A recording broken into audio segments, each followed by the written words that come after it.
प्रार्थनेने सुरुवात करूया. ओम अज्ञानंतिमिरान्धस्य ज्ञानाञ्जनशलाकया चक्षुरुन्मीलितं येन तस्मै श्रीगुरुवे नमः. नम ओम विष्णुपादाय कृष्णपृष्ठाय भूतले श्रीमते भक्तिवेदान्त स्वामिन् इति नामिने.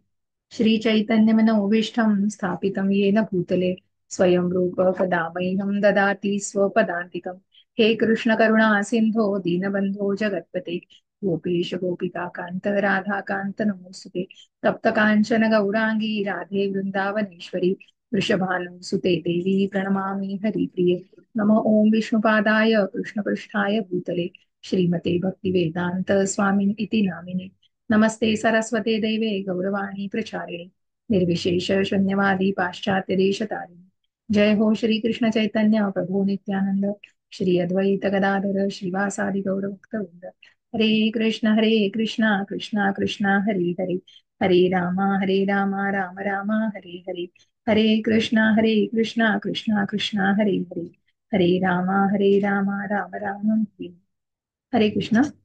स्वागत आहे आजच्या या अध्ययन वर्गामध्ये. एक सेकंद द्या मला.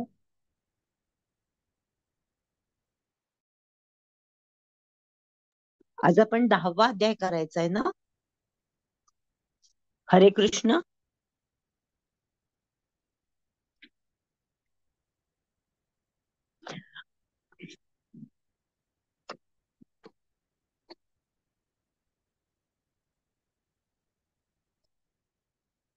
Hello hello.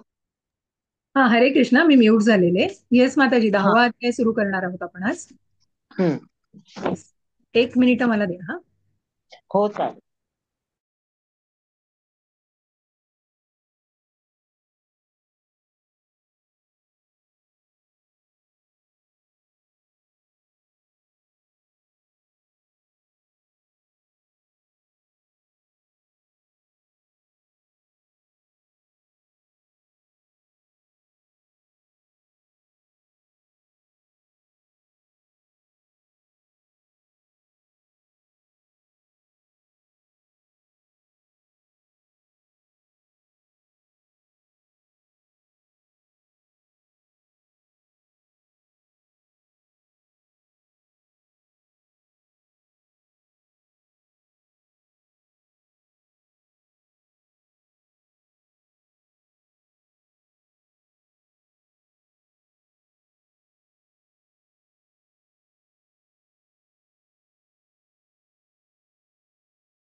हरे कृष्ण, क्षमस्व. तर आज आपण आपल्या 10व्या अध्यायाला सुरुवात करतो आहोत. अध्यायाचं नाव आहे विभूती योग. तर तुम्हाला विभूती या शब्दाला ऐकून काय वाटतंय? काय विभूती म्हणजे काय? काय वाटेल कोणाला विभूती म्हणजे? कोण सांगू शकेल? विभूती म्हणजे विभूती भगवंताचे म्हणजे ऐश्वर्य. काहीतरी गोष्ट. हं? भगवंताचे ऐश्वर्य. ऐश्वर्य, अगदी बरोबर, योग्य गोष्ट. येस माताजी, योजना माताजी. मी तेच भगवंतांचे भगवंतांचे अंश. अंश नाही, ऐश्वर्य माताजी. अच्छा. भगवंतांची संपत्ती, भगवंतांकडे जे आहे ते ऐश्वर्य. अच्छा. अंश हे नाही म्हणतात. अंश म्हणजे आपण भगवंतांचे अंश आहोत. आत्मा हा परमात्म्याचा अंश. अंश म्हणजे आपण त्याचा भाग आहोत, भाग असणं. पण अच्छा. ऐश्वर्य तर म्हणजे दुर्गा सप्तशती जेव्हा आम्ही वाचतो ना, म्हणजे जेव्हा नवरात्रीचा पाठ असतो ना, हो तर हो हो. त्याच्यामध्ये असं असतं की भगवती आपल्या अंशाने प्रकट झालेली होती इतर रूपांमध्ये. हा, आपल्या असं. अंशांनी म्हणजे आपल्याकडच्या म्हणजे तिच्या शक्तींमुळे असं. हा, शक्तींमुळे. हा, तर इथे शक्ती तर भगवंतांचं आहेच, तर त्याच्यापैकी एक ऐश्वर्य म्हणजे जी षड ऐश्वर्य आहेत भगवंतांचे, तर त्या हा. षड ऐश्वर्य तर आपण बघितलेत. जसे संन्यास आहे, ज्ञान आहे, श्रीमंती आहे, सौंदर्य आहे, हे सगळं आपण भगवंतांचं ऐश्वर्य बघितलेलं आहे. तर त्याचप्रमाणे भगवंत आता जसं 9व्या अध्यायातनं आपण आता भक्ती योगाकडे वळलेलो आहोत, 7व्या अध्यायापासूनच. तर जिथे आपण जाणत आहोत की भक्तीचा जो योग आहे, तर प्रत्यक्ष भगवंतांनी आपल्याला सांगितलं 9व्या अध्यायामध्ये, पत्रम पुष्पम फलम तोयम यो मे भक्त्या प्रयच्छती, की भगवंतांना दुसरं तिसरं काही नको आहे, कारण भगवंतांकडे सगळं आहे, काय नाहीये. कारण भगवंतांनी कर्म केलंय, जे म्हणजे सगळ्या गोष्टी केल्या आहेत. भगवंत प्रकट होत आहेत प्रत्येक अ, युगामध्ये, ते प्रकट होत आहेत आणि त्यांचा जन्म म्हणजे ते अजन्म आहेत. आणि भगवंतांकडे ऐश्वर्य म्हणजे जे मी म्हटलं षड ऐश्वर्याने ते नटलेले आहेत, की आणि नंदांच्या गायींना त्यांनी पालन केलेलं आहे, अर्जुनाच्या रथाचं सारथ्य केले, तर कर्म सुद्धा का? कारण भगवंत हे भक्त वत्सल आहेत. योमे भक्त्या प्रयचे, कारण भक्तांनी भगवंतांना अगदी त्या भावनेने, म्हणजे एक सेकंड.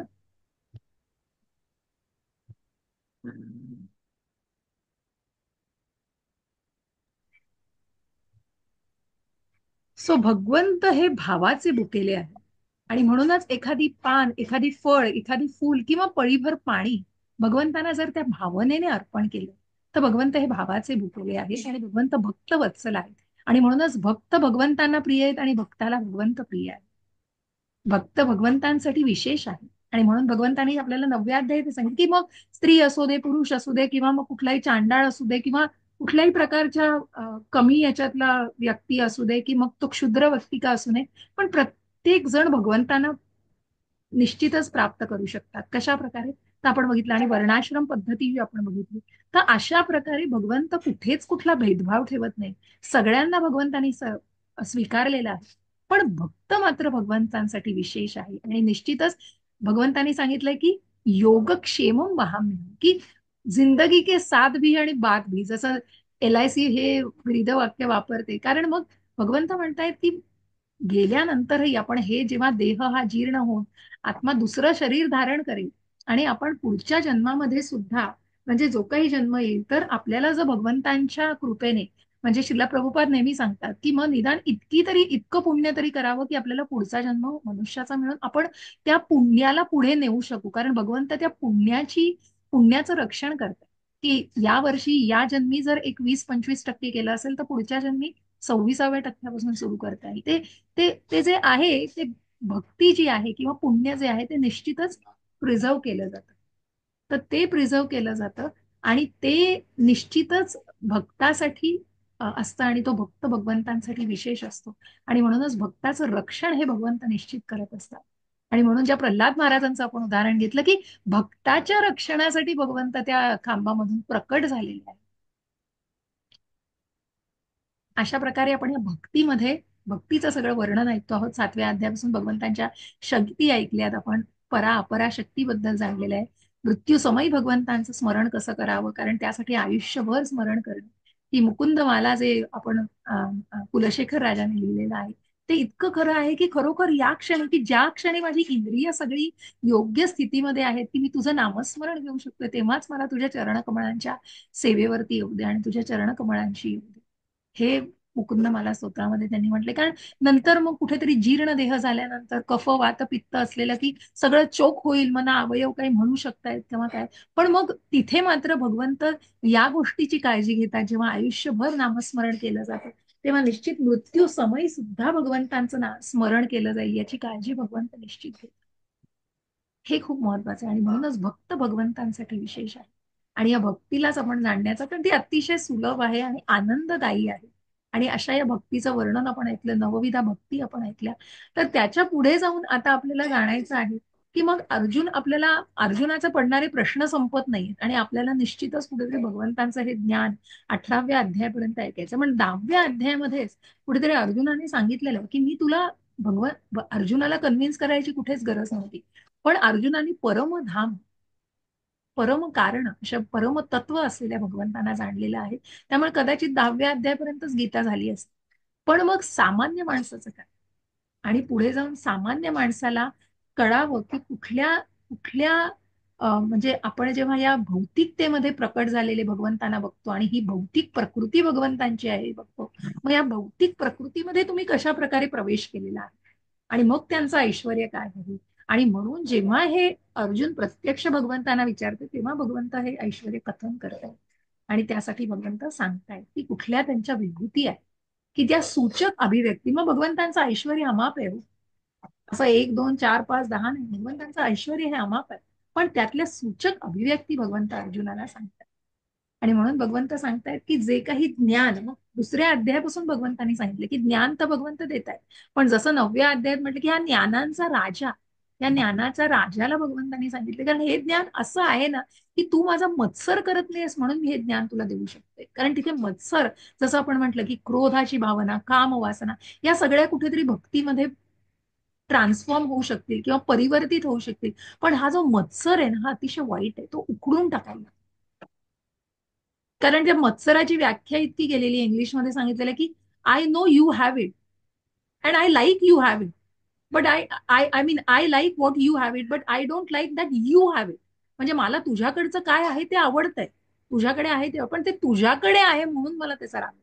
कारण तो जो तुझ्याकडे, म्हणजे त्या व्यक्तीविषयी वाटणारा हेवा आणि कुठेतरी ती खूप असूया मनामध्ये, खूप असा तो तो जो मत्सरी स्वभाव आहे ना, तो मत्सरी स्वभाव खूप घातक आहे आणि तो खूप घातकच ठरू शकतो.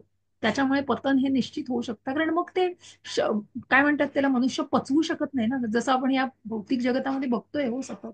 कारण खेचले जातात फार. की मत्सर असा, म्हणजे कुठेतरी ती भावना अशी असते की नाही, तू मला मिळत नाही ना तर तुला पण नाही ते मिळालं पाहिजे. ही जी भावना आहे ना ही खूप वाईट भावना आहे आणि हिला मुळापासूनच छाटून टाकलं पाहिजे. आणि म्हणून भगवंत इथे सांगतात की हा मत्सर वाईट आहे, पण तू माझा मत्सर करत नाहीस. आणि म्हणून 18व्या अध्यायात भगवंत म्हणतात की जे माझा मत्सर करतात त्यांना हे ज्ञान निश्चित देऊ. कारण जे भगवंतांचा मत्सर करतात, कारण आहेत या भौतिक जगतामध्ये जे तथाकथित मायावादी आपण बघतो आहोत की ज्यांना भगवंतांचं अस्तित्वच मान्य नाही, ते निश्चित भगवंतांचा द्वेष करतायत. तर आपण पुढे जाऊया, योगाला सुरुवात करूया. विभूती योग म्हणजे श्री भगवंतांचे ऐश्वर्य. भगवंत म्हणतायत, श्री भगवान वाच, भूय एव महाबाहो शृणु मे परमं वचः यत्तेऽहं प्रीयमाणाय वक्ष्यामि हितकाम्यया. येस. वाचणार कोणी? वाचू का? नक्कीच. हरे कृष्ण. हरे कृष्ण. श्री भगवान म्हणाले, हे महाबाहो अर्जुना, पुन्हा ऐक. तू माझा प्रिय मित्र असल्यामुळे तुझ्या हितार्थ मी तुला असे ज्ञान प्रदान करीन की जे मी पूर्वी सांगितलेल्या ज्ञानापेक्षाही श्रेष्ठ आहे. तात्पर्य सगळं वाचायचंय का? नाही, सगळं नका वाचू, सगळं नका वाचू. मी सांगते तुम्हाला. येस. आता या अध्यायामध्ये इथपासून वाचू शकता मग त्याची.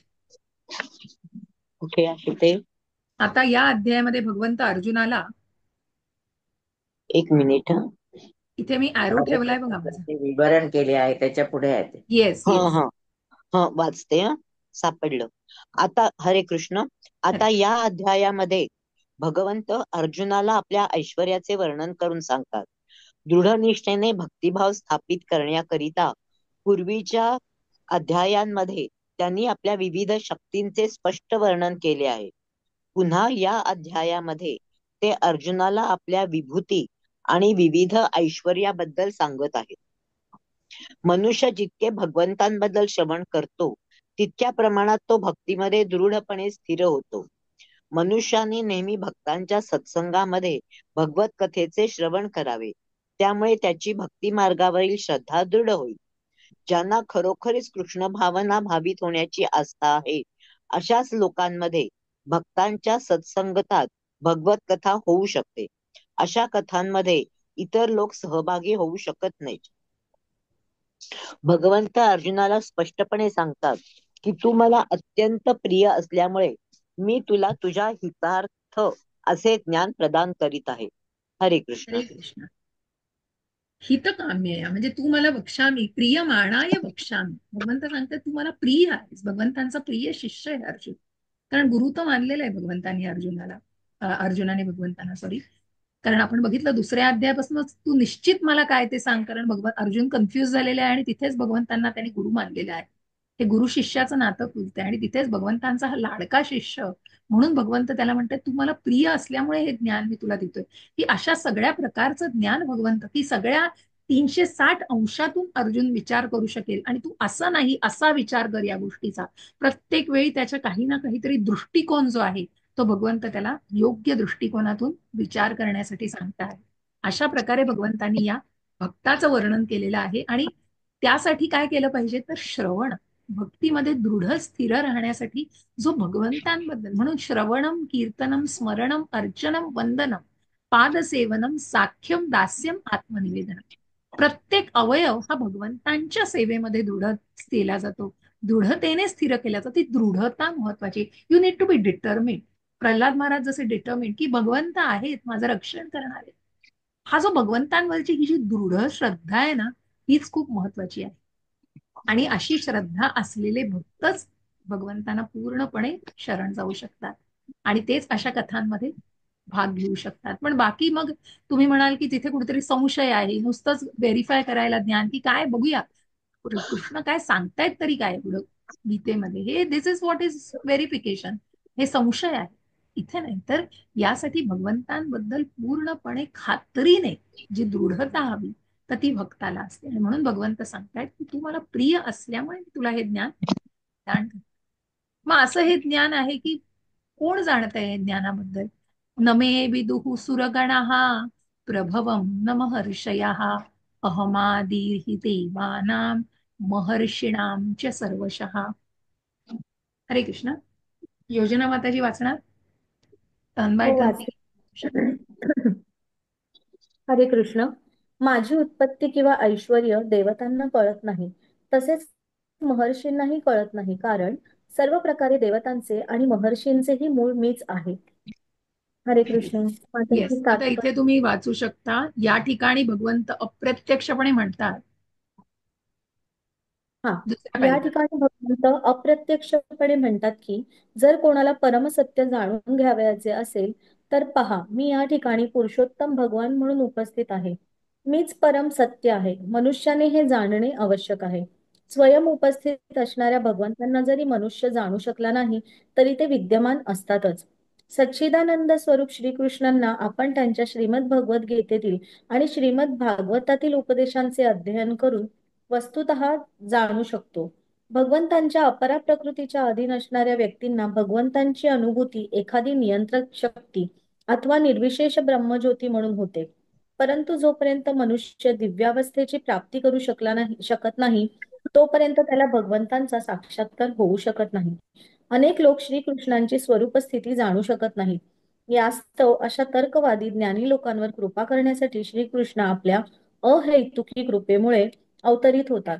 भगवंतांनी असाधारण लीला केल्या तरीही मायाशक्तीमुळे प्रभावित झालेल्या या तर्कवाद्यांना वाटते की निर्विशेष ब्रह्म हेच परमश्रेष्ठ आहे. भगवंतांना पूर्णपणे शरण गेलेले भक्तच केवळ भगवंतांच्या कृपेने जाणू शकतात की अशा असाधारण लीला करणारे स्वतः श्रीकृष्णच आहेत. भगवत भक्त हे परमेश्वराच्या ब्रह्मस्वरूपाची पर्वा करीत नाहीत, कारण आपल्या श्रद्धा आणि भक्तीमुळे ते तात्काळ भगवंतांना शरण जातात आणि श्रीकृष्णांच्या अहैतुकी कृपेमुळेच त्यांना श्रीकृष्णांचे ज्ञान होते. भक्तांव्यतिरिक्त इतर कोणीही श्रीकृष्णांना जाणू शकत नाही. म्हणून आत्मा म्हणजे काय आणि परमात्मा म्हणजे काय, तर ज्यांची आपण आराधना केली पाहिजे ते भगवान श्रीकृष्ण हेच आत्मा आणि परतत्वही आहेत, याचा महर्षी सुद्धा स्वीकार करतात. हरे कृष्ण माताजी. हरे कृष्ण. मग भगवंतांविषयी जे ज्ञान आहे ते कुणालाच माहिती नाही. आणि का भगवंत सांगता आहात की मीच सर्व देवदेवतांचे आणि महर्षींचे आदी कारण आहे. कारण मोठ्या मोठ्या देवता आणि महर्षी सुद्धा श्रीकृष्णांना जाणू शकलेले नाही आणि भगवंतांचं नाम आणि त्यांचं स्वरूपही समजू शकत नाही. तर मग सूक्ष्म ग्रहावरील तथाकथित विद्वानांबद्दल काय सांगणार? कारण जिथे महर्षी, सप्त ऋषी आहेत, 4 कुमार आहेत, यांना सुद्धा भगवंतांचं मूळ माहिती नाही. आणि म्हणूनच ती विद्वत्ता, कारण श्रीकृष्णांना जाणण्यासाठी देवदेवता महर्षींनी सुद्धा आपल्या ज्ञानाद्वारे त्यांना जाणण्याचा प्रयत्न केला, पण त्या करण्यामध्ये ते अपयशी ठरलेले आहे. श्रीमद भागवतामध्ये म्हटलंय मोठ्या मोठ्या देवता सुद्धा भगवंतांना जाणण्यास असमर्थ आहेत. ते त्यांच्या अपूर्ण इंद्रियांची पराकाष्ठा करून तर्क करू शकतात व निराकारवादाचा विरुद्धार्थी निष्कर्ष काढू शकतात. भौतिक प्रकृतीच्या 3 गुणांनी प्रकट होत नाहीत अशा कोणत्या तरी वस्तूविषयी निष्कर्ष काढू शकतात किंवा मानसिक तर्काने कल्पविलास करू शकतात. परंतु अशा मूर्खपणाच्या तर्काने श्रीकृष्णांना समजणे शक्य नाही. हे सगळे काय म्हणतात ना, या सगळ्या कॉन्कॉक्शन्स आहेत, या सगळ्या आयडिओलॉजीज आहेत, हे सगळे विचार आहेत, हे बिनबुडाचे आहेत. ह्याच्यामध्ये बेस कुठेच नाहीये, इथे कुठेच अभ्यास नाहीये, ना वेदांचा ना शास्त्रांचा. कारण फक्त उचललेली जी ब्लाली टाळूला, कारण कशा प्रकारे आहे तर इथे कुठेतरी नुसते निष्कर्ष काढले जातात आणि त्याविषयी सांगितलं जातं की मग भगवंत फक्त मनुष्य रूपामध्ये अवतरतात आणि पुन्हा जातात, ते एक शक्ती म्हणून जातात. किंवा म्हणजे मग आपण जेव्हा मृत्यूनंतर भगवंतांमध्ये विलीन होतो, किंवा मग जे ब्रह्मज्योतीच्या, मग ब्रह्मज्योती, परमात्मा आणि भगवान या 3 स्तरांवर जेव्हा जो कोणी भक्त जाणायला बघतोय तो निश्चित कुठेतरी त्या मार्गावरती निदान त्या मार्गावरती आलाय. कारण ब्रह्मज्योती म्हणजे काय तर कुठेतरी निर्विशेषवाद आहे, निराकारवाद आहे, पण तो निदान त्या शक्तीला मानतोय, भगवंतांपासून येणाऱ्या चैतन्याला मानतोय. हे महत्वाचं आहे. आणि म्हणूनच मग पुढे जाऊन आपण म्हणतो आहोत की याचं अध्ययन करून की कशा प्रकारे, तर निराकारवादी लोक कशा प्रकारे भगवंतांना जाणू शकतात, तर ते भगवंतांना शक्ती म्हणून, नियंत्रक शक्ती किंवा निर्विशेष ब्रह्मज्योती म्हणून जाणू शकतात. भगवंतांची अनुभूती त्यांना तशी येते. अनेक लोक भगवंतांची स्वरूप स्थिती जाणू शकत नाहीत. तर्कवादी ज्ञानी लोकांवर कृपा करण्यासाठी श्रीकृष्ण अहैतुकी कृपेमुळे अवतरित होतात. आणि म्हणूनच मग भगवंत आपल्या कॉजलेस मर्सी, म्हणजे कुठेतरी ती अहैतुकी अशी, कुठल्याही प्रकारचा तिथे काय म्हणतात ना त्याला, कुठलाही काही त्याच्यासनं त्याच्या मासून आम्हाला काहीतरी हवं आहे या गोष्टीचा कुठेच नसतो. तिथे कॉजलेस म्हणजे विनाकारण अगदी अहैतुकी अशी कृपा केली जाते. आणि भगवंतांनी असाधारण लीला केल्या तरीही मायाशक्तीमुळे प्रभावित झालेल्या तर्कवादी आता हे मायाशक्तीमध्ये आहेत आणि ते भगवंतांच्याच अपराशक्तीने कुठेतरी पूर्णपणे फोकस्ड झालेले आहेत, निराकारवादी आहेत, निर्विशेषवादी आहेत. तर त्यामुळे त्यांना काय वाटतं आहे की त्यांना वाटतंय की निर्विशेष ब्रह्म हे श्रेष्ठ आहे, कारण ही एक शक्ती आहे, या शक्तीने हे सगळं सृष्टी आणि ब्रह्मांड हे सगळं चालू आहे, या सगळ्या रीती चालू आहेत. म्हणजे मायावादींना सुद्धा 16व्या अध्यायात आपण बघू ते की सगळं मैथुनाच्या कारणामुळे आहे आणि स्त्री पुरुष फक्त म्हणजे त्या मैथुनातून सगळी उत्पत्ती होते आहे, या सगळ्या तथाकथित अशा कुठेतरी बिनबुडाचे हे सगळे विचार असतात. आणि म्हणूनच ते असाधारण लीला करणाऱ्या श्रीकृष्णांना मात्र हे जाणू शकत नाहीत. पण भगवत भक्त हे परमेश्वराच्या ब्रह्मस्वरूपाची पर्वा करीत नाहीत, कारण श्रद्धा आणि भक्तीमुळे ते तात्काळ भगवंतांना शरण जातात. आणि म्हणूनच त्यांच्या अहेतुकी कृपेमुळे त्यांना श्रीकृष्णांचं ज्ञान होतं, कारण तिथे कुठेतरी दृढता असते. हो, तिथे कुठेतरी तो बॉन्ड असा घट्ट बॉन्ड असतो, कारण भगवंत आहेत याच्यावरच पूर्ण विश्वास असतो, त्या अस्तित्वावरच पूर्ण विश्वास असतो. तर मग ते डिटर्मिनेशन असणारच, कारण भगवंत आपलं रक्षण करणार आहे, ते आहेत. आणि म्हणून मग श्रीकृष्णांची अहेतुकी कृपा अशा भक्तांवर होते. भक्तांव्यतिरिक्त मात्र श्रीकृष्णांना कोणीच जाणू शकत नाही की आत्मा परमात्मा म्हणजे काय आहे. तर मग आपण त्याची आराधना केली पाहिजे. आणि मग ज्यांची आपण आराधना केली पाहिजे ते भगवान श्रीकृष्ण, सॉरी, हेच आत्मा आणि परतत्व आहेत. कारण आत्मा हा परमात्म्याचा संशय आहे. पुन्हा पुन्हा तेच सांगते, कारण काय होते की आपण आपण कुठेतरी आध्यात्मिक आहोत. मूळ मूळ आपला जो स्वभाव आहे तो आध्यात्मिक आहे. आणि म्हणून मग त्या आध्यात्मिक, कारण या आत्म्याला आध्यात्मिक अन्न देणं, त्या आत्म्याला आनंदी कशाने ठेवायचे, कारण आत्मा आणि परमात्मा, आत्मा हा परमात्म्याचाच अंश आहे. आणि म्हणून आत्मा आणि परतत्व ही भगवंतच आहे, कारण तिथे भगवंतांचाच अंश आहे, भगवंतांचं सानिध्य आहे, भगवंतांचा अंश आहे, तिथे प्रेझेंट आहेत ते तिथे. आणि याचा स्वीकार महर्षी सुद्धा करतात. ज्या शंकराचार्यांनी सुद्धा गोविंदम आदिपुरुषम तमहम भजामी, ज्या श्रीकृष्णांच्या परिपूर्ण अशा रूपाला त्यांनी पूर्णपणे जाणलेलं आहे आणि पूर्णपणे त्याला त्याला पूर्ण त्यांनी काय म्हणतात ना, त्याला होकार दिलेला, आणि त्याप्रमाणे त्यांना ते मान्य झालेलं आहे, ते सुद्धा स्वीकार करत आहेत त्या गोष्टीचा. यो माताजी, मामजमनादींच वेत्ति लोकमहेश्वरम् असमूढ असमर्त्येषु सर्व पापैः प्रमुच्यते. येस, पुष्पा माताजी वाचणार. हरे हा कृष्ण. वाचतो. हरे कृष्ण. सर्व मनुष्यांमध्ये मोहरहित झालेला जो मनुष्य मला अजन्मा अनादी सर्व जगतांचा स्वामी म्हणून जाणतो, तोच केवळ सर्व पापांपासून मुक्त होतो.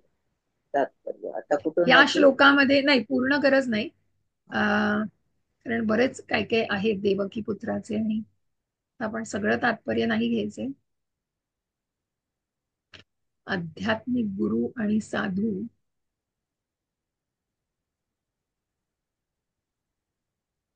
पूर्ण भक्तिभावाने आणि सेवाभावाने केलेल्या कृष्ण भावना भावित क्रियांवरच.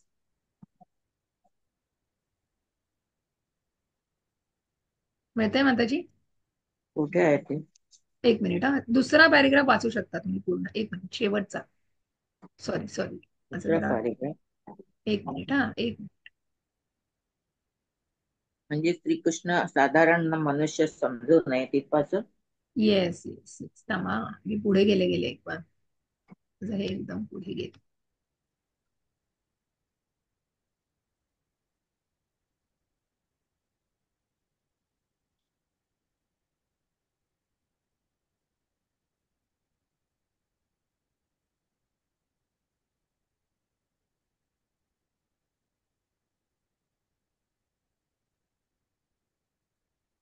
हा,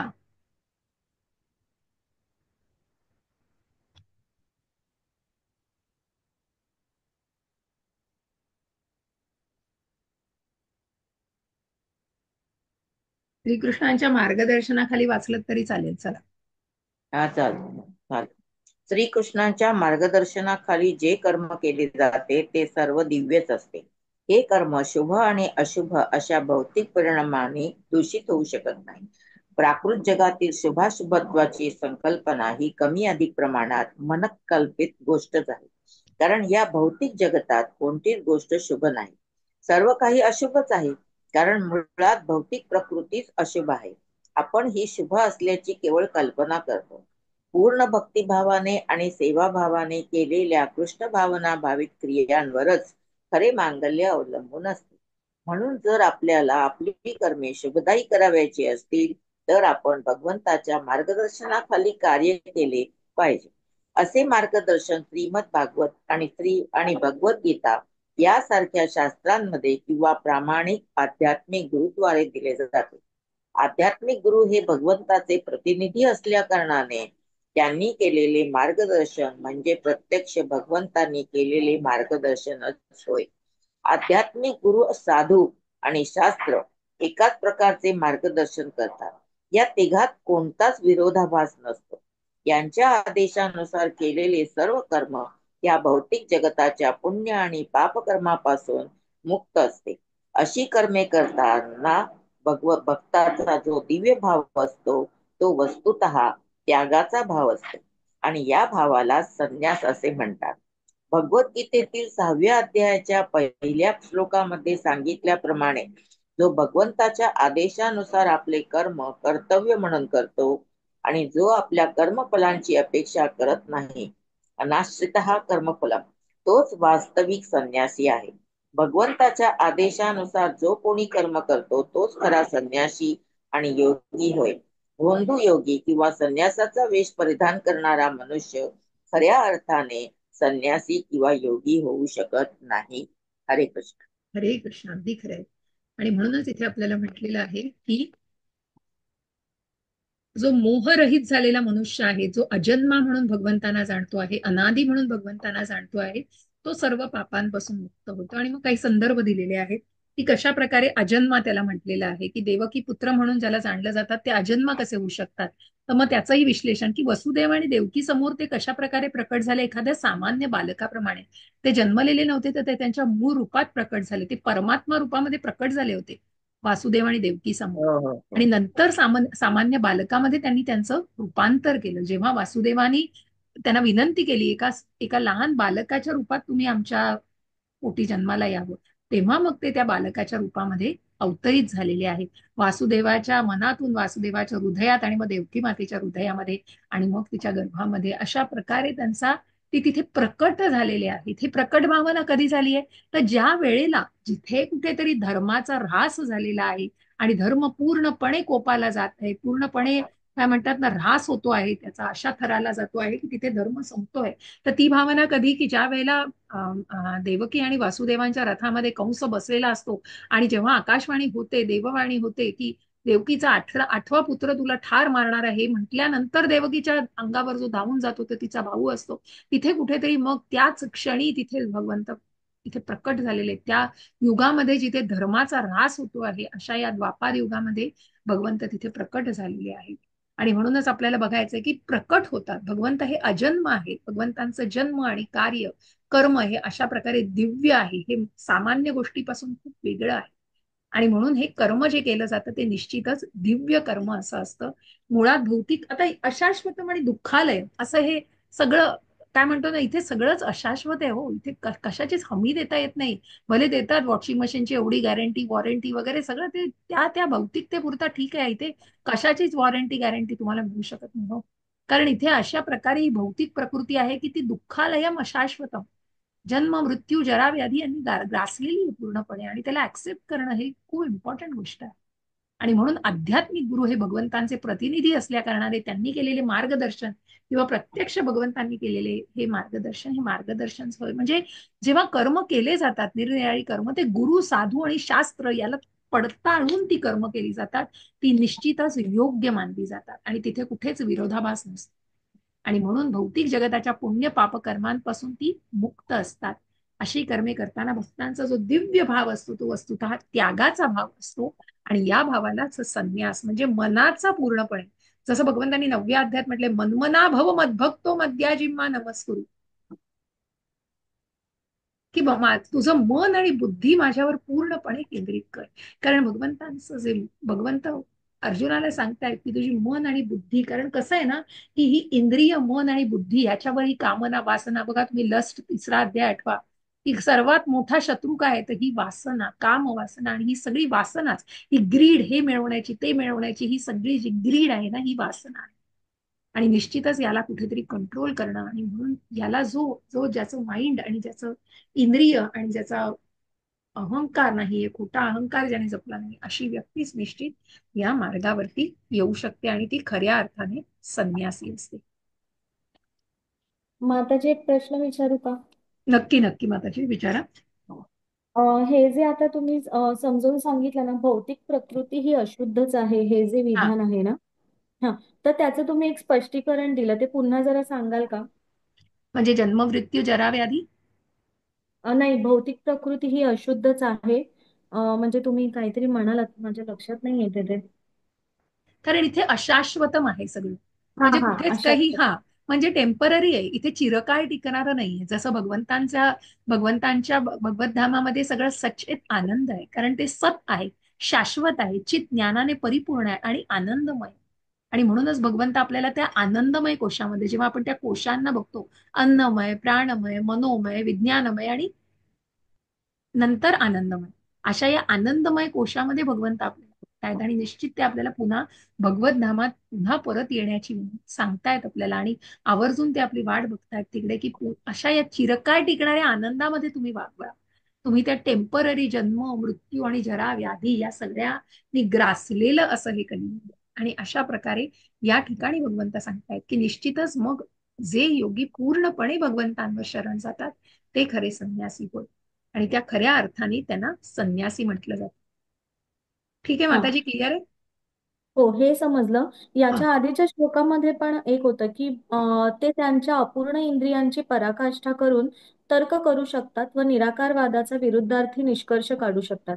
भौतिक प्रकृतीच्या 3 गुणांनी प्रकट होत नाही अशा कोणत्या तरी वस्तूविषयी निष्कर्ष काढू शकतात. म्हणजे हा, भौतिक कारण, प्रकृती. हा, हा, हेच होतं की भौतिक प्रकृतीच्या 3 गुणांनी येस, भगवंत प्रकट होत नाहीत ना, म्हणजे येस, खरंच होत येस. नाहीत ना. म्हणजे इथे तुम्ही जे या हे बघा, इथे ते त्यांच्या अपूर्ण इंद्रियांची पराकाष्ठा. कारण आपली इंद्रिय काय आहेत? सदोष आहेत, त्याला लिमिटेशन्स आहेत, बरोबर? मग त्याची हा. पराकाष्ठा करून तर्क करू शकतात. इथे कुठेतरी तर्कवाद आहे फक्त. आणि हम्म. निराकारवादाचा विरुद्धार्थी निष्कर्ष काढू शकतात. म्हणजे आता कसं आहे ना, की निराकारवादी आहे त्यांना सुद्धा भगवंतांनी मान्य केलेलं आहे की ज्या ब्रह्म ब्रह्म हे निराकारवादी, तर या हम्म. ब्रह्मतत्वाला जे मानतायत ते निश्चित भगवंतांना मान्याच्या, भगवंतांच्या अस्तित्वाला तरी मान्य करतायत. हे भगवंतांपासूनच चैतन्य आहे, ब्रह्म निराकार.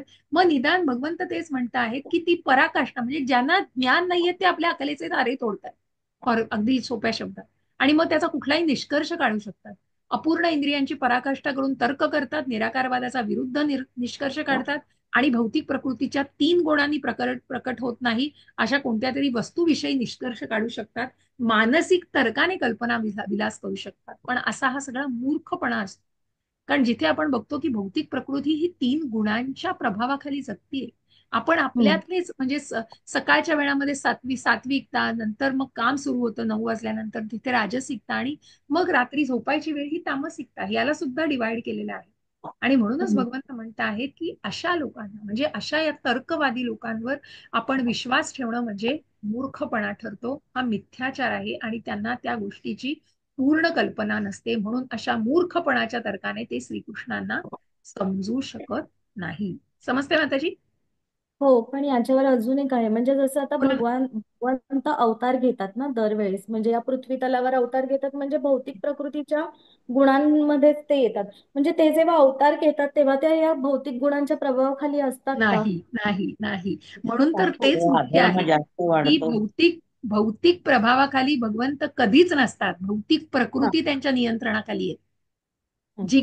जी काही मायाशक्ती आहे ती त्यांच्या नियंत्रणाखाली आहे. भले ते अवतार घेत आहेत, पण ते मनुष्य म्हणून मनुष्यावतार जरी घेतला असला तरी भगवंत आणि भक्त, भगवंत आणि मनुष्य याच्यामध्ये फरक आहे. ज्यांचं शरीर आणि मन हा एकच आहे.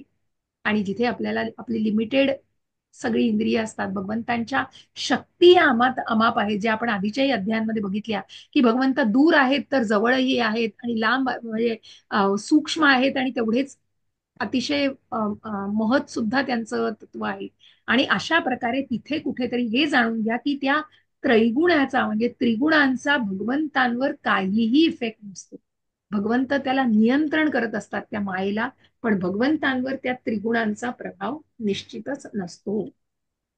येते हा, लक्षात ते क्लिअर माताजी? होतं, पण हा, ते क्लिअर होतं, पण हे वाक्यामध्ये आलं ना, तर मला असं वाटलं की जेव्हा ते अवतार घेतात तेव्हा ते असतात की नसतात असं. हेच हेच हेच आपल्याला पुरेपूर ज्ञान घेऊन कन्फर्मली जाणायचं आहे.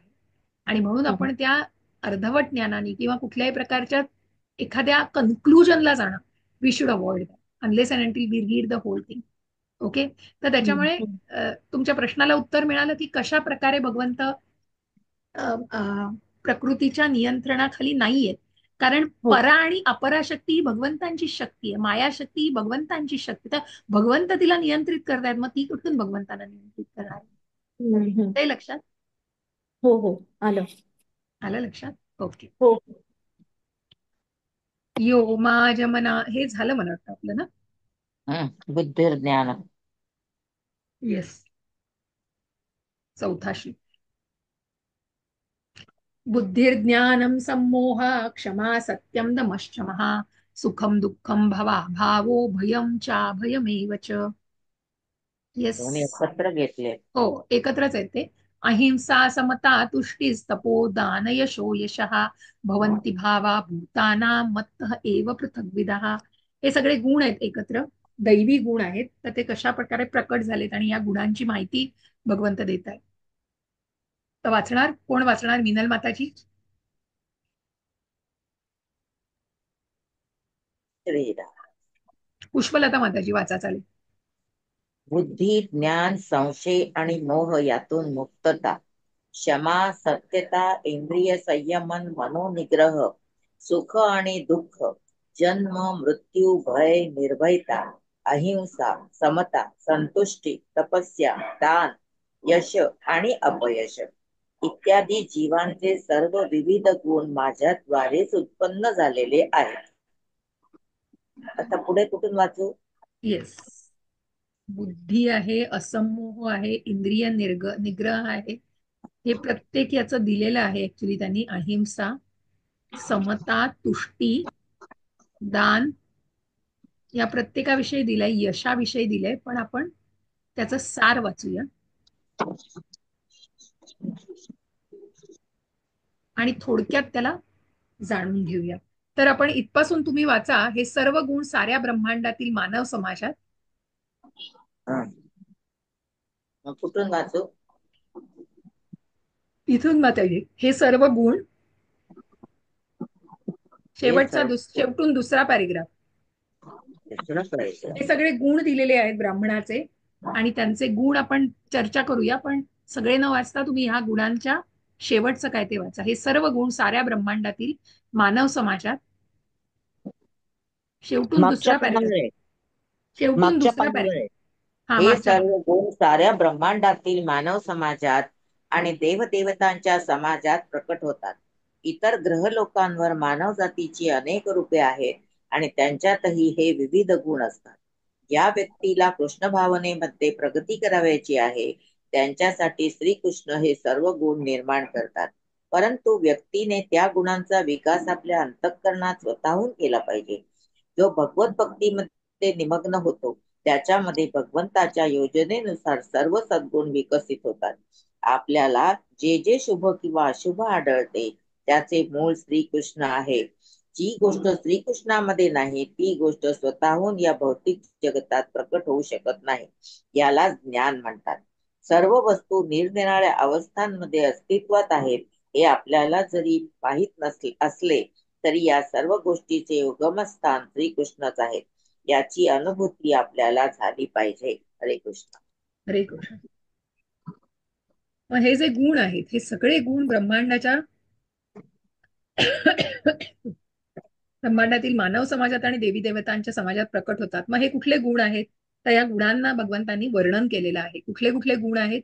तर आपण एकेका गुणाला एका वाक्यामध्ये तरी जाणण्याचा प्रयत्न करूया. बुद्धी आहे, असंमोह आहे. बुद्धी म्हणजे यथार्थ दृष्टीने विश्लेषण करण्याचे सामर्थ्य, मानसिक सामर्थ्य, की त्या गोष्टीचं विश्लेषण करण्याइतपत अनालिसिस करून त्याच्याबद्दल बोलणं आणि त्याच्या पुढे पुढे जाणं. म्हणजे बुद्धी really takes you ahead and ahead. कारण त्याच्यात तुम्ही सखोल जितके जाता तितकी ती बुद्धी निश्चितच तल्लख असते. त्याच्यामुळे ती तुम्हाला त्याप्रमाणे गाईड करते.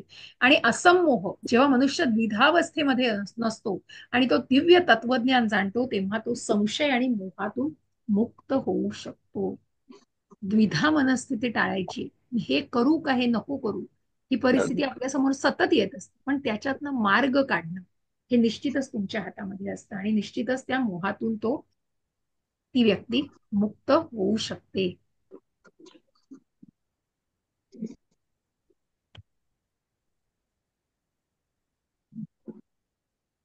म्हणून अनावश्यक उपभोगांपासून स्वतःला परावृत्त ठेवलं पाहिजे. अशा प्रकारे भव आणि जन्म हे देहाशी संबंधित आहेत. आत्म्याचा विचार केल्यास आत्म्याला जन्मही नसतो आणि मृत्यूही नसतो, आणि याबद्दलची चर्चा आपण भगवद्गीतेच्या प्रारंभीच केली आहे.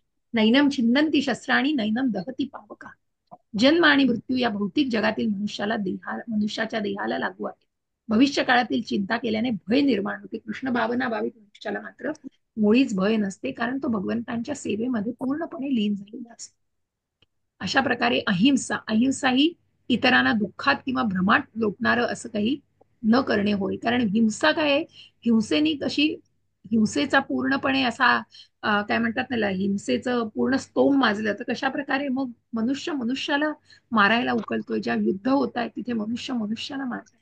परंतु इथे कुठेतरी भगवंतांनी सांगितलेलं आहे की मग अशा प्रकारे काय हितकारक आहे, तुझी दृष्टी लोकांना दिव्य दृष्टी नसल्यामुळे मानव समाजासाठी काय हितकारक आहे, वास्तविकपणे काय हितकारक आहे ते त्यांना माहीत नसते.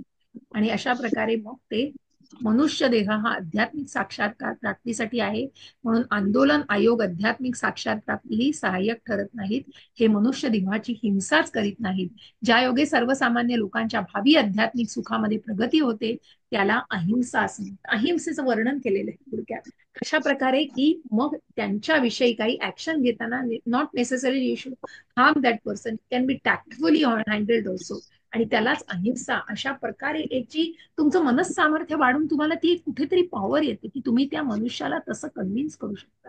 त्या मनातले त्याचा विचार जाणून की मग त्याला काय आपण बोलू शकू, काय सांगू शकू, या प्रकारच्या सहाय्यकाची निश्चितच गरज असते.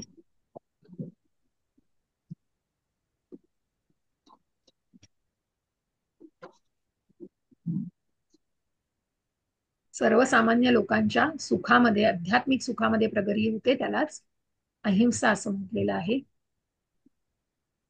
तुष्टी दिले, समता म्हणजे सगळं बॅलन्स करणं. तुष्टी म्हणजे मनुष्याने अनावश्यक कामं करून अधिकाधिक भौतिक वस्तूंचा संग्रह करण्यास उत्सुक असू नये. भगवंतांच्या कृपेने जे काही मिळते त्यावरच समाधान मानावे.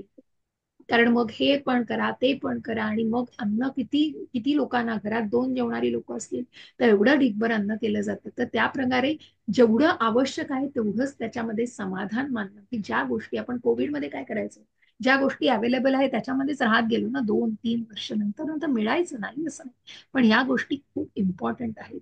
आणि म्हणून प्रातःकाळी उठून स्नान करणे, कधी कधी पहाटे उठणे हे अत्यंत कष्टदायी असते. पण स्वेच्छेने असं कष्ट सहन करणे म्हणजेच तप होय.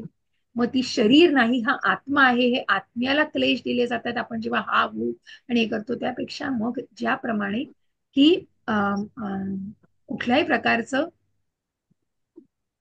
आपण काय म्हणू शकतो त्याला शब्द, कृष्ण भावनेच्या विज्ञानामध्ये निश्चयाने प्रगती करण्याकरता मनुष्याने वैदिक आदेशानुसार वेळोवेळी शारीरिक कष्ट घेणे आवश्यक आहे. कारण कसं आहे ना की आपल्याला सांगितलं परवा सुद्धा नामनिष्ठ प्रभूजींनी आणि मला वाटतं प्राणचैतन्य प्रभूजींच्या क्लासमध्ये की या शरीराची काळजी का घ्यायची आहे, कारण त्या भगवंतांच्या सेवेसाठी तिला आपल्याला तयार ठेवायचं आहे. आणि म्हणूनच मग व्यावसायिक राजकीय हेतूने कुठलाही उपास करू नये. अशा उपवासाचे वर्णन भगवद्गीतेत तामसिक उपास असं केलेलं आहे. तमोगुण किंवा रजोगुण जे काही केले होते त्यामुळे आध्यात्मिक प्रगती होत नाही, परंतु सत्वगुणाने होऊन जे काही जाहीर केले जाते त्यामुळे मनुष्याची प्रगती होते. आणि वेदांनुसार केलेल्या उपवासाने आध्यात्मिक ज्ञान वृद्ध होते. तर अशा प्रकारे आपण या सगळ्या वेगवेगळ्या संज्ञांना जाणलेलं आहे. दान, दान म्हणजे कशा प्रकारे करावयाचं दान असतं हे. आणि यश फायनली की जी चैतन्य महाप्रभूंनी सांगितल्याप्रमाणे की असं म्हटलं आहे की मनुष्य जेव्हा महान भक्त म्हणून ओळखला जातो तेव्हा तो प्रख्यात होतो, हेच वास्तविक यश होय. जर कृष्ण भावनेमध्ये महान होऊन पूर्ण मनुष्य विख्यात झाला तर ते वास्तविक यश नाही. ज्याने यश संपादन केले नाही तो अपयशीच होय. कारण कुठेतरी कसं आहे की यश नाही तर अपयश, दिस ऑर दॅट. त्याच्यामुळे निश्चित त्यांना अपयश कुठेतरी येऊ शकतं, हे भगवंतांना सांगायचं आहे. अशा प्रकारे हे सगळे गुण भगवंतांनी इथे वर्णन केलेले आहेत. आणि त्या वर्णनातल्या गुणांनुसारच हे दैवी गुण आहेत. आणि अशा प्रकारे हे महान भक्त म्हणून जाणले जाणाऱ्या हे सगळी तपश्चर्या आणि तप त्यांची साधना अखंड चालू असते.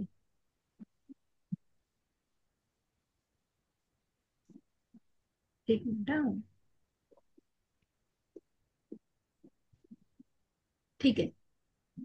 आपल्याला जे जे शुभ किंवा अशुभ आढळते त्याचे मूळ श्रीकृष्ण आहेत. जसं आपण म्हटलं पराशक्ती अपराशक्ती ही भगवंतांची शक्ती आहे. स्ट्रॉंग तेवढीच आहे, अपराशक्ती तितकीच स्ट्रॉंग आहे. आपल्या त्याच्या प्रभावाखाली येतोय कारण आपल्याला हे हवंय ते हवंय, त्याच्यामुळे आपण त्याच्या प्रभावाखाली येतो आणि म्हणूनच ती तितकीच स्ट्रॉंग आहे. आणि ते सर्व गोष्टींचं उगमस्थान श्रीकृष्णच आहेत हे निश्चितच त्यांनी पूर्णपणे काय म्हणतात ना त्याला, शास्त्रोक्त पद्धतीने ते योग्य आहे. आणि अशा प्रकारे ही अनुभूती आपल्याला झाली पाहिजे. आज मी थोडं 5:15 पर्यंत क्लास घेईन. 5:30 नंतर मला एक मीटिंग आहे, प्रभूजींनी पण लावली आहे का माहिती नाही, पण आजच्या दिवस आपण 5:15 पर्यंत घेऊया. जे काही 10 पर्यंत श्लोक झाले तर ते घेण्याचा प्रयत्न करू. महर्षय सप्त पूर्वे चत्वारो मनवस्तथः तथा मद्भावा मानसा जाता येषां लोक इमः प्रजाः. हरे कृष्ण माताजी. हरे कृष्णा. सप्तर्षीगण आणि त्यांच्या पूर्वीचे 4 महर्षी तसेच मनु मानव जातीचे प्रजापती माझ्या मनापासून निर्माण होतात, म्हणजे माझ्यापासून उत्पन्न होतात. आणि विविध लोकांवरील निवास करणारे सर्व जीव त्यांच्यापासून उत्पन्न होतात. तात्पर्य कुठून वाचायचंय येस, माताजी? सांगते हा माताजी. थोडंसं आहे सगळं वाचायला. हो ऍक्च्युली आहे, हरकत नाही, ठीक आहे, वाचू शकते. खूप हा, मोठं नाही, काही काही तात्पर्य. संदर्भ असतात म्हणून मी ते कटणार होते. ठीक आहे, हे वाचा माताजी. तात्पर्य. भगवंत या श्लोकातील विश्वातील प्रजेची मूळ वंशावळ सांगत आहेत. ब्रह्मदेव हा भगवंतांच्या हिरण्यगर्भ नामक शक्तीपासून जन्मलेला सर्वप्रथम जीव होय. ब्रह्मदेवापासून 7 महर्षी, त्यांच्यापासून सनक, सनंद, सनातन आणि सनतकुमार हे 4 महर्षी आणि मनु प्रकट झाले. या 25 महर्षींना संपूर्ण ब्रह्मांडातील सर्व जीवांचे प्रजापती असे म्हटले जाते. ब्रह्मांडे असंख्य आहेत आणि प्रत्येक ब्रह्मांडामध्ये असंख्य ग्रहलोक आहेत आणि प्रत्येक ग्रहलोक वैविध्यपूर्ण योनींनी परिपूर्ण आहे. या सर्वांचा जन्म या 25 प्रजातींपासून झाला आहे. ब्रह्मदेवांनी प्रथम देवतांच्या गणनेनुसार 1000 वर्षे इतकी तपश्चर्या केली आणि नंतर श्रीकृष्णांच्या कृपेमुळे त्यांना सृष्टीची निर्मिती कशी करावी हे ज्ञान प्राप्त झाले. ब्रह्मदेवांपासून सनक, सनंदन, सनातन आणि सनत कुमार, नंतर रुद्र आणि नंतर सप्तर्षी प्रकट झाले. या प्रकारे भगवंतांच्या शक्तीपासून सर्व ब्राह्मण आणि क्षत्रियांची उत्पत्ती झाली. ब्रह्मदेवांना पितामह म्हणतात तर श्रीकृष्णांना प्रपितामह असे म्हणतात. हे भगवद्गीतेच्या 11व्या अध्यायात 11.39 मध्ये सांगितले आहे. हरे कृष्ण माताजी. हरे कृष्ण हरे कृष्ण. अशा प्रकारे हे सगळे 4 महर्षी मनु प्रकट झाले. सनत सनंदन सनातन सनत कुमार हे 4 कुमार आहेत. अशा या सगळ्या संपूर्ण ब्रह्मांडातील सर्व जीवांचे प्रजापती कोणाला म्हटलं जातं, तर भगवंतांना म्हटलं जातं. ब्रह्मांडे असंख्य आहेत. भगवंतांच्या श्वासामध्ये अनेक ब्रह्मांड तयार होत आहेत आणि या प्रत्येक ब्रह्मांडामध्ये जो प्रवेश करतोय गर्भोदकशाही विष्णू, आणि मग त्यानुसार त्या त्या तिथे ज्या प्रकारे वनस्पती आणि फळांना दिलं जातं ते त्या प्रकारे ते एक सेकंड.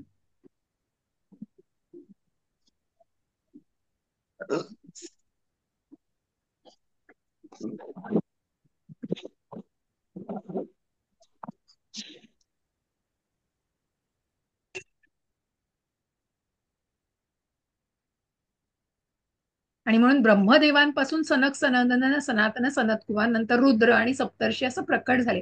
म्हणजे मूळ काय आहे? मूळ हे भगवंत आहे, श्रीकृष्ण हे मूळ आहे.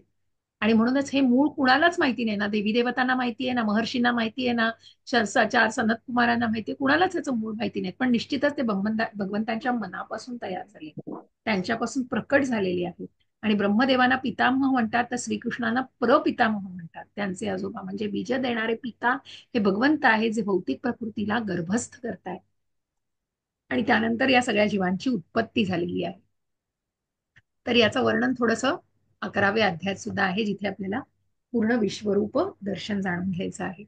एतां विभूतिं योगं च मत्तयो वेत्ति तत्त्वतः सो विकल्पेन योगेन युज्यते नात्र संशयः. वाचू का? येस माताजी, वाचा, चालेल. ज्याला माझ्या ऐश्वर्याची आणि योगशक्तीची वास्तविकपणे खात्री पटते तो अनन्य भक्ती योगामध्ये तत्पर होतो, यात मुळीच संशय नाही. तात्पर्य. माताजी तात्पर्य. हम्म, थोडंच हे ते. थोडं पूर्ण आहे. वाचू? हे वाचा, या ब्रह्मांडाच्या संचलनासाठी पासून वाचा. हो. या ब्रह्मांडांच्या संचलनासाठी अनेक देवदेवता सर्व लोकांमध्ये नियुक्त केलेले आहेत आणि त्यामध्ये ब्रह्मदेव, शंकर, चतुष्कुमार आणि इतर प्रजापती हे प्रमुख आहेत.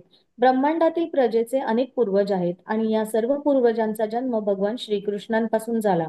भगवान श्रीकृष्ण हे सर्व पूर्वजांचेही मूळ पूर्वज आहेत. भगवंतांच्या ऐश्वर्यापैकी ही काही ऐश्वर्य आहेत. जेव्हा मनुष्याचा यांच्याविषयी दृढ विश्वास होतो तेव्हा मोठ्या श्रद्धेने आणि निसंदेह होऊन तो श्रीकृष्णांचा स्वीकार करतो आणि भक्तीमध्ये युक्त होतो. भगवंतांच्या प्रेममयी भक्तीमध्ये गोडी वृद्धिंगत करण्यासाठी हे सर्व सविस्तर ज्ञान आवश्यक आहे. श्रीकृष्ण कसे महान आहेत हे जाणून घेण्यामध्ये मनुष्याने दुर्लक्ष करू नये, कारण श्रीकृष्णांचा महिमा जाणल्याने प्रामाणिकपणे भक्ती करण्याचा निश्चय निर्माण होतो. हरे कृष्ण. हरे कृष्ण, हरे कृष्ण. पुन्हा पुन्हा तेच दिलंय की पहिले सगळे अध्याय आपल्याला भगवंतांविषयी सांगतायत की कुणालाही भगवंतांचं मूळ माहिती नाहीये. भगवंत प्रत्यक्ष हे सांगतायत, प्रत्यक्ष भगवंतांच्या मुखातून सांगतायत, जे पुन्हा अर्जुन नंतर पुढे वदवतोय की ज्या ऋषींनी सगळं लिहून ठेवलं ते प्रत्यक्ष इथे भगवंत त्याचं वर्णन करतायत. आणि म्हणूनच परमोच्च शिखर सगळ्या आध्यात्मिक ज्ञानाचं ते कोण आहे? भगवंत आहे.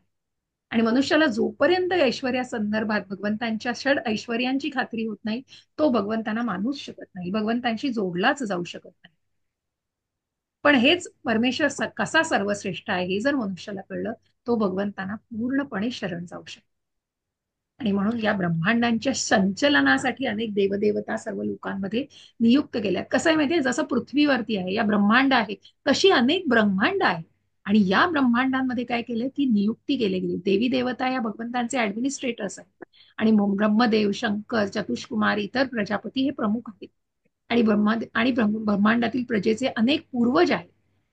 या सर्व पूर्वजांचा जन्म भगवान श्रीकृष्णांपासून झाला. भगवान श्रीकृष्ण हे सर्व पूर्वजांचे सुद्धा मूळ पूर्वज आहे. म्हणजे सगळ्याच मूळ, मेन सांगण्याचा उद्देश काय, सगळ्याच मूळ हे भगवंत, बीज देणारे पिता हे भगवंत आहे प्रकृतीमध्ये. म्हणूनच भगवंतांपासून ही सगळी शक्ती आहे. आणि म्हणूनच जो श्रद्धेने आणि निस्संदेह होऊन श्रीकृष्णांचा स्वीकार करतो, तो सततम कीर्तयंतो, सतत तो कीर्तनामध्ये, सतत भक्तीमध्ये युक्त असतो. आणि हे सर्व सविस्तर ज्ञान खूप आवश्यक आहे, कारण या सगळ्या कुठेतरी आपण म्हणतो ना की प्रेममयी भगवंतांविषयीचं जे ओढ आहे, भगवंतांविषयीचं वाटणारं प्रेम, त्या प्रेममयी टप्प्यापर्यंत जाईपर्यंत निश्चितच कुठेतरी चॅलेंजेस आहेत. आणि त्या चॅलेंजेसना पार करत करत ते जायचं आहे. आणि म्हणूनच जो निस्संदेह होऊन भक्तीमध्ये पूर्णपणे विलीन होतो, मग ती कुठल्याही प्रकारची असू दे, स्मरणम असू दे, कीर्तनम असू दे, वर्णम असू दे, श्रवणम असू दे, तर अशा प्रकारे भगवंत म्हणतायत की निश्चितच भगवंतांच्या प्रेममयी भक्तीमध्ये गोडी वृद्धिंगन करण्यासाठी हे सर्व सविस्तर ज्ञान आवश्यक आहे. आणि श्रीकृष्ण कसे महान आहेत हे जाणून घेण्यापाठी मनुष्याने दुर्लक्ष केले न पाहिजे, कारण श्रीकृष्णांचा महिमा जाणल्याने प्रामाणिकपणे भक्ती करण्याचा निश्चय ठाम होतो, कुठेतरी निश्चय निर्माण होऊ शकतो. तर ते त्या वयानुसार आहे. कधी कधी पूर्ण कधी कधी अल्लड वयामध्ये त्यांना त्याविषयी माहिती पण नसतं. आणि म्हणून आपण हे जे भगवद्गीतेचं ज्ञान आहे ते 6 ते 10 आणि त्यानंतर 11 ते 15 असे वयोगट ठेवतो. पण निश्चितच सध्या मराठीमध्ये एक वर्ग चालू आहे की ज्या वर्गामध्ये सगळं संक्षिप्त स्वरूपामध्ये त्या गोष्टी रूपात सुद्धा घेतलं जातं. तर आता हा जो 10वा अध्याय आहे, त्या 10व्या अध्यायात जसं मी म्हटलं, पुढे जाण्यापूर्वी मला वाटतं आज थांबूया आपण इथे, कारण 8, 9, 10, 11 हे चतुश्लोकी गीताचे अध्याय आहेत. तर त्याच्यामुळे हे चारही अध्याय हे एकमेकांशी संलग्न आहे, जिथे आपण बघणार आहोत भगवंतांशी जोडला जाणारा संबंध, अभ्युदय आणि प्रयोजन. तर 10, 11, 8, 9, 10, 11 हे चारही अध्याय ही भगवंतांनी या ह्याच्यामध्ये चतुश्लोकी गीता, की सगळ्या गीतेचं सार याच्यामध्ये येते. भगवंत प्रत्यक्ष आपल्या मुखातून सांगतायत भगवंतांविषयी. आणि म्हणूनच हे 4 श्लोक ऐकल्यानंतर अर्जुनाची पूर्णपणे खात्री झालेली आहे. म्हणजे भगवंतांविषयी त्याला कधी संशय नव्हताच, पण त्यांना त्याचं ऐश्वर्य आणि त्यांच्याविषयी हे अजून जाणून घेता आलं. आणि मग अर्जुन पुढे भगवंतांना जे सांगतोय ते आपण पुढल्या लेक्चरला ऐकूया. तर आजच्या दिवस क्षमा करा, एखादी मीटिंग लावली तर म्हणून मी 5:15 पर्यंतच आज घेण्याचं ठरवलेलं. तर 8, 9, 10, 11 हे संलग्न आहेत. तर आपण पुढच्या सेशनमध्येच ते कंटिन्यू करूया. म्हणजे ती संबंध, अभ्युदय आणि प्रयोजन हे तिन्हीही त्या प्रकारे, आणि मग त्याच्या निगडीत काही कथा आहेत त्या सुद्धा मी तुम्हाला त्यावेळेला सांगेन. खूप सुंदर श्लोक आहेत ते चारही श्लोक.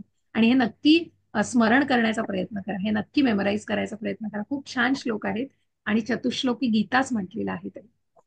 तर इथे आपण थांबूया आजच्या दिवस, आणि शेअरिंग थांबवते आणि रेकॉर्डिंग थांबवते. काही प्रश्न असतील तर अगदी आवर्जून